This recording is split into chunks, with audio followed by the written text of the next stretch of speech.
บรรยากาศยำแรงพี่น้องเบิ่งน้องๆพี่น้องกระเจ้าปอกสารพี่น้องเอ้ยอันนี้ก็ออมสารเนาะกินยำแรงเนาะอันนี้ก็สารพี่น้องเพราะว่าแถวชนบทบ้านเฮาเนาะสารเอิ้นเนาะภาษาไทย เขาพูดว่าอะไร ไม่รู้ครับพี่ไม่รู้ครับ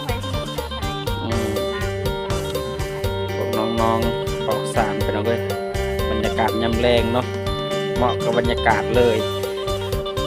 งามกับเรื่องเอาเลยเด้อใครสนใจถักมือมาเด้อ เนาะพี่น้องเอ้ยสาวก็มีทุกงามพี่น้อง